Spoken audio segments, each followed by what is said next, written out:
കൊയിലാണ്ടി പൊയിൽക്കാവിൽ വിദ്യാർത്ഥിയെ മരിച്ചതിൽ കണ്ടെത്തിയ സംഭവത്തിൽ വീട് പൂട്ടി സീൽ ചെയ്ത് പോലീസ്. കൊയിലാണ്ടി കൊല്ലം ഗുരുദേവ കോളേജ് വിദ്യാർത്ഥി ശ്രീനന്ദയാണ് വീട്ടിലെ കിടപ്പുമുറിയിൽ തൂങ്ങി മരിച്ചതിൽ കണ്ടെത്തിയത്. സംഭവത്തിൽ പ്രാഥമികമായ ദുരൂഹത സംശയിക്കുന്നില്ല എന്നാണ് പോലീസ് പറയുന്നത്.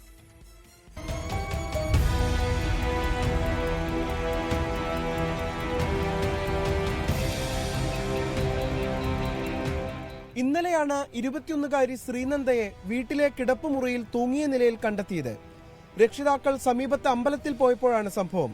ഉടൻ തന്നെ ബന്ധുക്കളും നാട്ടുകാരും കൊയിലാണ്ടി താലൂക്ക് ആശുപത്രിയിലും പിന്നീട് കോഴിക്കോട് മെഡിക്കൽ കോളേജ് ആശുപത്രിയിലും എത്തിച്ചെങ്കിലും ജീവൻ രക്ഷിക്കാനായില്ല. പോലീസ് വരുന്ന സമയത്ത് ഞാനും കൂടെ പോയി വീട്ടിനകത്ത് കയറിയപ്പം വീട് നിറച്ച് ബ്ലഡ് ഉണ്ട്, കുട്ടിയെ തൂങ്ങിയ കയറുമൊക്കെ കാണുന്നുണ്ട്.